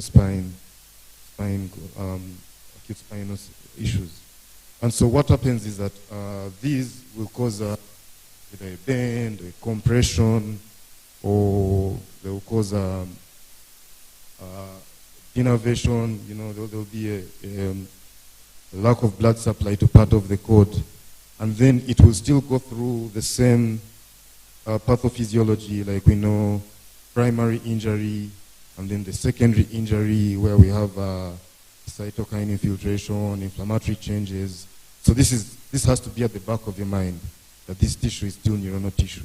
So any of those will still give us the same kind of pathology.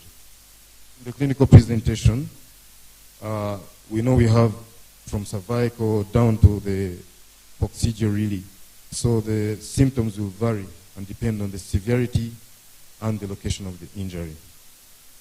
Most importantly, many of our patients present with acute pain, or muscle weakness, or paralysis, or loss of sensation. So the quadriplegia, paraplegia, triplegia are kind of the standard kind of way we describe these kind of motor deficits. And then we know that they also present with autonomic dysfunction, which can include sexual problems and so many other autonomic dysfunctions as per the level of injury. And then in the presentation still, we have spinal cord syndromes that have been labeled based on the presentations that we see. The first one on the top my right, that's the brown sequard, which is really due to hemisection of the cord. And the symptoms are, as you might imagine, hemi loss of sensation and motor function on that side of on the contralateral side of the body. And then we've got anterior cord syndrome. Anterior cord syndrome is really mainly due to damage to the anterior spinal artery, while the posterior is due to damage to the posterior cord. And central cord syndrome is normally due to cervical spinal injury, in patients that are a little older and have canal stenosis. So you can imagine that this can occur based on whatever pathology that we could have mentioned earlier. So we have what we call the Asia Impairment Scale, which helps us to characterize especially the traumatic lesions, which are very big portion of what we see as surgeons. And it's graded from A to E. This is a simplified one, so that all of us can be able to understand it. In the complete injury, which is classified as A, we have no motor or sensory sparing below the level of the injury. In the B, we have sensory but no motor. In the C, we have 50% of muscles that are less than muscle power of 3. And this can be simply assessed by asking the patient to either raise the arms or legs off the bed. It's just a simple way of getting this. And then we go and go through them, the D and the E, which is really normal. Bony injury, but normal kind of motor and sensory function. And so after going through all this presentation, then you need to make a diagnosis, okay? So we have various modalities that we can use to make a diagnosis of these acute spinal cord lesions. The first one is, of course, the simple plain X-ray, which can be taken in both lateral and sometimes AP views. So what I have here is what would be a normal C-spine X-ray. We have to be able to appreciate these lines, the anterior vertebral, posterior vertebral, spinal lamina, interspinous, and we need to be able to appreciate the 7 vertebrae. You can do X-rays not only for the C-spine, but also for the thoracic and lumbar spine. But I just chose this as an example. And on the left side, we have an abnormal X-ray where we really see that one of the vertebrae has moved over onto another. Okay? So you can tell so many other pathologies on X-ray, including changes to the bone, you know, fractures, obvious fractures of the bodies, you know, and things of the kind. So that is just one of the modalities. Then we have a CT scan. The CT scan, of course, is going to give us a little bit of better resolution. On the right side, my right, we have a normal CT scan with the same lines we saw on the X-rays, anterior vertebral, posterior vertebral, spinal lamina, interspinous. And then we have an abnormal CT scan that is showing spondylolisthesis. Okay? We can see so many other pathologies on the CT, but this is just one that I chose for demonstration purposes. And then we can have MRI as well. And as you can appreciate, the MRI gives us much better resolution of the soft tissue. So when we come to some of these other pathologies like tumors or like bleeding inside the spinal canal, so the MRI would be very useful in giving us much better resolution for these. And as we can imagine, it also will help us look at pathologies like this collapse, the image labeled abnormal spine MRI. Like we said, still about the MRI, we have these 2 images. This was a patient with metastatic lung cancer, and as we can see, the image on the left is a T2 weighted, which shows the CSF as a bright signal. And then on the yellow arrow shows that hyperintense lesion that seems to be actually expanding the cord. And then on the right is a T1 weighted. But we also have those metastases, the orange arrow. So it's just to show you how versatile the MRI can be when it comes to diagnosing, especially the spinal cord lesions themselves, not the bony lesions. And of course, we cannot forget myelography. myelography means we take X-rays, but with injection of intrathecal iodine contrast. So this was a conventional myelogram of lumbar, which shows some degenerative spondylolisthesis at about L4, L5, and a bit of stenosis. This is just also an example. As I can say, there are so many. So after imaging these patients, then we need to decide whether we need to have operative intervention for them. So there are various classification systems that people have come up with over the years to help us decide which patients we are going to operate. So one of them is the AO, relatively new. I think it was described around 2018. Has shown reproducibility in 2020 there was a study done. So it aims to classify these injuries into morphology based on where. So you find that C1 and C2 and C3 are classified as upper cervical, and then we've got the lower cervical, and then we've got the thoracic, and then the lumbar. I'm not going to go into details of each, type 1, type A, B, type C, 1, 2, and 3. This is information that can be very easily found. But like I said, we have the subaxial for the C4 to C7, and then we've got the thoracolumbar classification, still AO, and then we even have the sacral classification for AO. That's just one of the classification systems. And after classifying these injuries, decisions are made based. One, they help us to communicate to other people, and then to make decisions on how we can operate these patients. The other classification is a T-LIX and S-LIX. Slightly different from the AO. This one classifies them according to morphology, integrity of posterior ligamentum complex, and then the neurological status.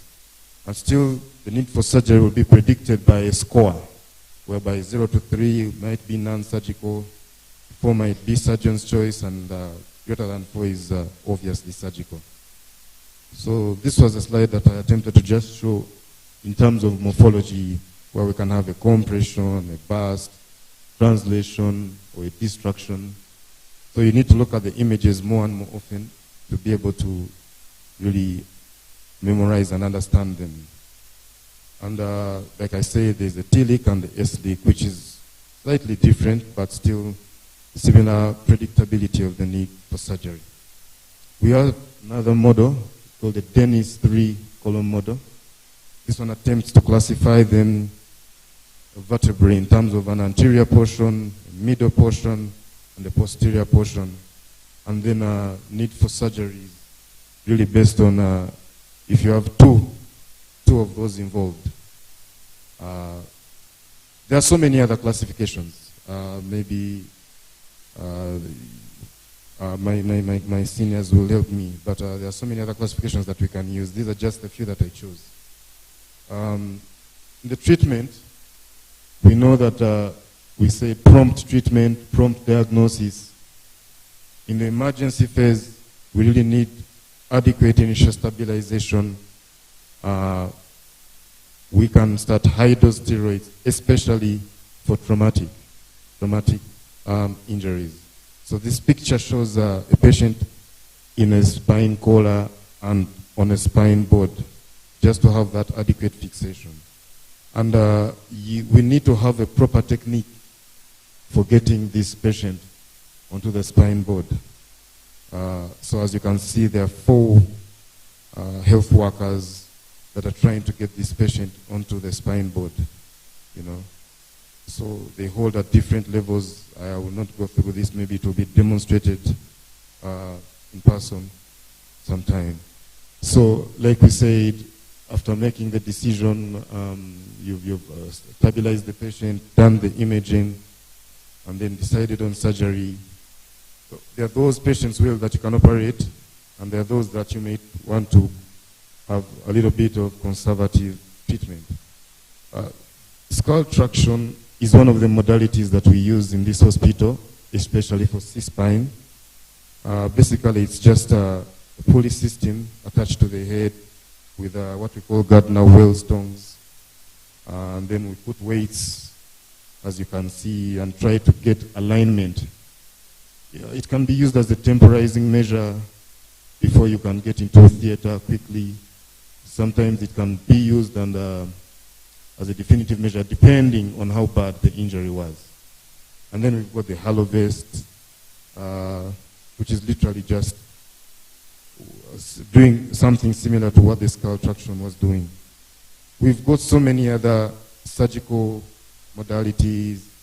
We have anterior cervical discectomy and fusion, the pre-op and post-op images for a patient who underwent a 4-level anterior cervical discectomy and fusion for correction of a deformity, as you can see, pre-op and the post-op image.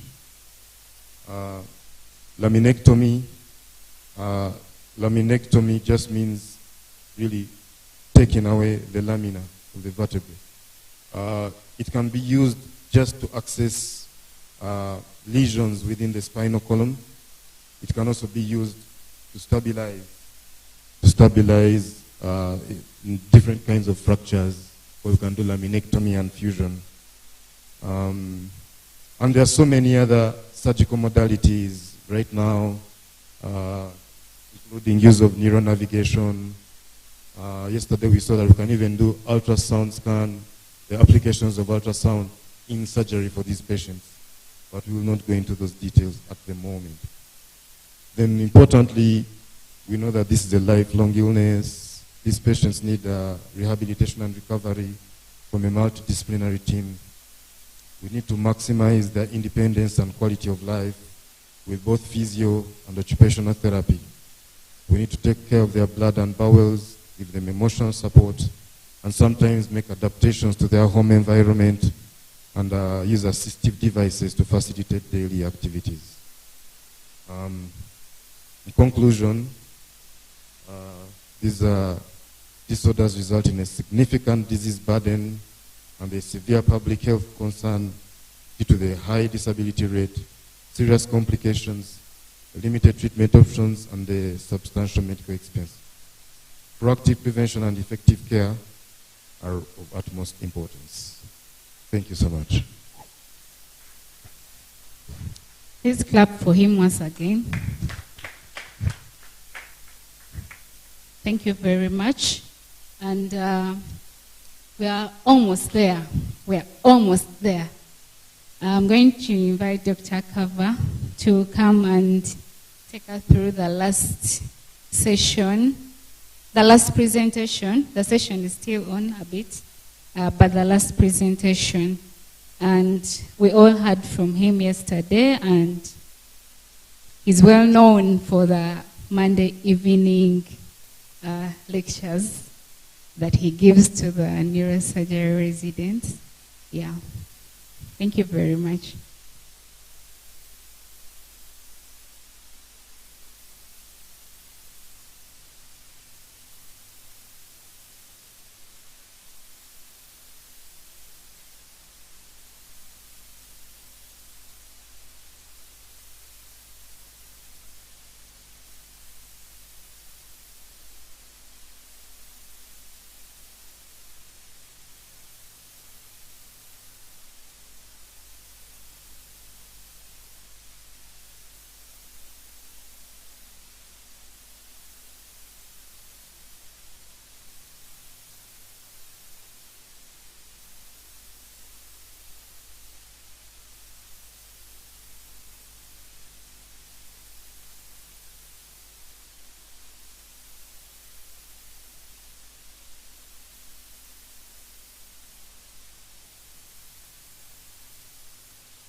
Hi, good morning.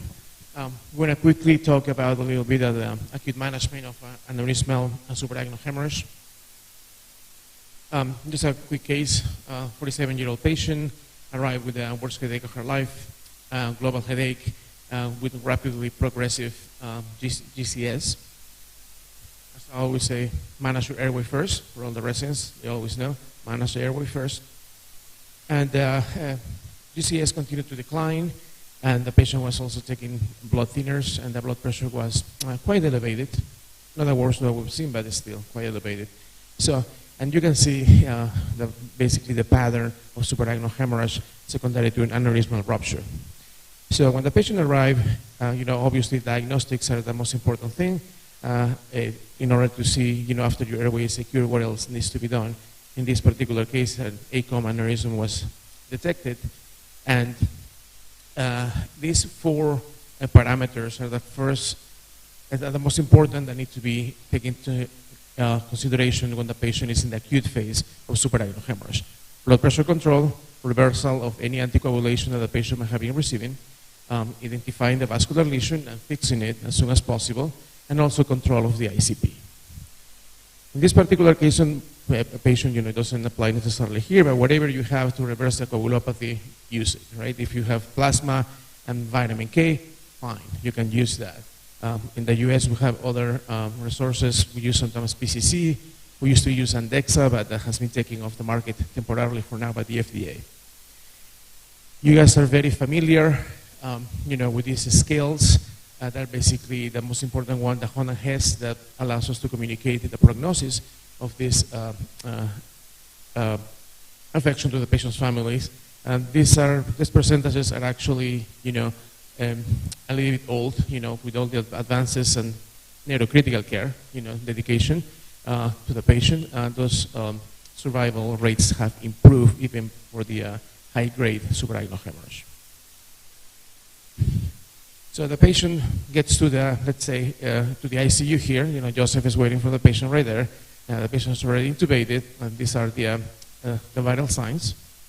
Another patient that he notices that at that point is of sedation, has weak corneal gag and cough, no oculocephalic reflex, and there is an extensor posturing in 4 limbs. So that's very worrisome, definitely, in terms of this patient having an increase in the cranial pressure. So at that particular puncture, he probably is going to hyperventilate the patient, he's going to give hyperosmolar therapy, and he's going to, continue with the supportive care. And then maybe considering placing a ventriculostomy for CSF diversion, and then start making the plans for the securing of the vascular lesion. Another thing to take into consideration, and that's why we try to fix these vascular lesions in the first 24 hours back in Colorado, is for the high rate of rebleeding. But of course, when the resources are not available, supportive care until the patient improves and waits for the surgical clipping probably is the best thing to do. For blood pressure control, we usually aim for less than 140. For a little while, we were doing 120, but we realized that the re-rupture rates were not even better, and we were causing more renal failure. So use whatever you have. At MOI right now, they have transitioned to a protocol in which they're using labetalol infusions to control the blood pressure instead of just intermittent medications. That way, you prevent the re-rupture. Use of antifibrinolytics in the past is not used anymore. A lot of thrombotic events. I don't know what the experience is here, but we stopped using them. Once your blood pressure is controlled, then the next measures are to control the ICP, and for that, ventriculostomy, hyperosmolar therapy, and hyperventilation are the main things that can be done immediately. In this particular case, the patient had a ventriculostomy placed, as you can see right there. And then I was discussing with Joseph yesterday. We were at the bedside in the HDU with Beatrice as well. You guys have a patient with a suprarenal hemorrhage that's quite large, and with a lesion that is not very well defined as CTA. And then and she probably re-ruptured that lesion at least once. And the ventriculostomy was set at 15, which I think is reasonable because she also is draining a lot of CSF. General recommendation, 20, 15 is fine. You usually don't see rupture of the vascular lesion at those settings. And also in somebody who has that amount of subarachnoid hemorrhage, you are at the risk of clogging the ventriculostomy if you drain it lower. We do all seizure prophylaxis. We use Keppra. I understand you have lacosamide as well here, so that's a great clean drugs for prophylaxis from seizures. And the rest is basically, your supportive care that we were talking yesterday involves a lot of the, work with intensivists that you guys work alongside. There can be cardiac complications. And after your blood pressure control, your coagulopathy reversal, and your ICP control, then you start to make plans, for the surgical repair of the vascular lesion. You guys probably do clipping, right? Clipping, and that's the paramount. There's an example of clipping there. Now there is some endovascular techniques that also can be used, and I'm showing there. MOI in Dar es Salaam, now they are starting to do endovascular coiling, with the support of our department, and they are developing, a program for that as well. So those are the 4 things: blood pressure control, correction of the coagulopathy, control of the ICP, and securement of the vascular lesion. Thank you. Thank you very much. Please clap again for him for summarizing for us. And we are almost there. I'm going to invite Professor David Jitia to come in front, and Professor Kevin. Yeah, you do not have a presentation, but I have a surprise for you. Professor.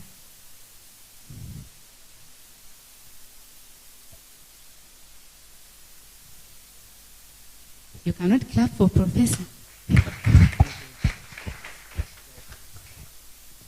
So, Professor, what we, and I'm going to let Dr. Cava do the presentation, but the University of Colorado has brought some gifts that they'd like to present to you and to the residents in the program in general. So, thank you. Thank you, Dr. Lilihai. So, allow us to present you with some educational materials for the residents. The residents sent me a list of books that they wanted, so we brought them with us. There is also some books for Beatrice on neurosurgical nursing, and some equipment that we're going to start a program with the use of pupillometry as a surrogate for non-invasive approximation to ICPs. We're going to have some didactic sessions later today in the HDU, and a couple of cranial access kits. And so just a token of appreciation for everything you do for your patients, and thank you.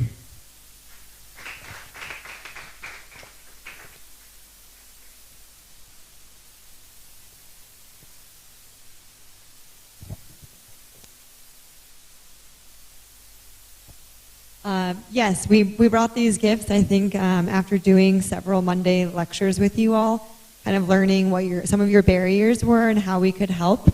We hope that this only further expands your knowledge, and it'll only continue to improve our bi-monthly case discussions. Thank you for having us. So thank you very much once again for coming to Uganda and to Mbarara, the whole way from US to Mbarara. And not only have you given us the knowledge, current knowledge, but again you are giving us gifts to enhance our knowledge. And they are all geared towards improving medical services. And I must say that we are fully engaged. We are fully engaged in the delivery of clinical services. We are fully engaged in research. We haven't been able to show the research we do. Next time when you come, we shall show the research we do. And we are involved in the training of students And so when you bring study materials to us to enhance our candidates' knowledge, you have participated in the whole spectrum which we do in this hospital. I didn't say that in clinical services we are also involved in outreach services, including mobile services as recommended by the Ministry of Health. So thank you very much, and I'm glad to pass on these gifts to our candidates. Thank you. And just one more thing, don't forget to join us on our sessions bi-monthly on Mondays. Contact Beatrice if you don't have the link.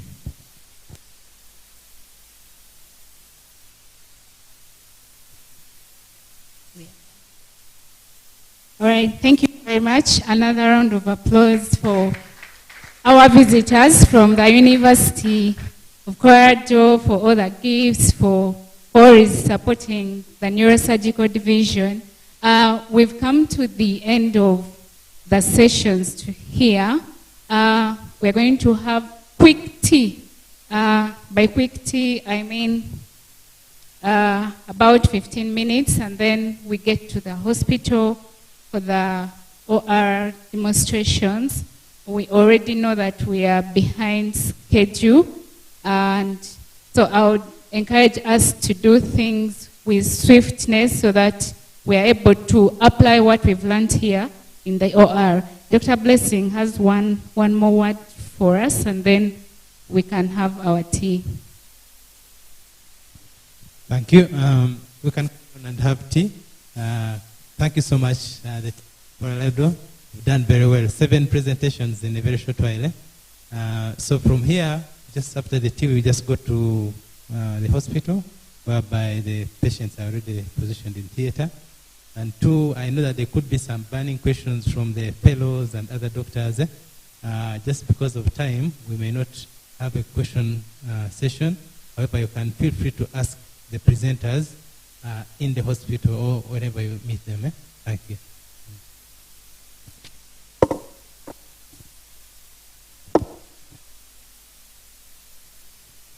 All right. Thank you. Thank you, our partners, mass communications crew, creative media, our dear sponsors, the pharmaceutical companies. Thank you very much for having this conference and making it a success.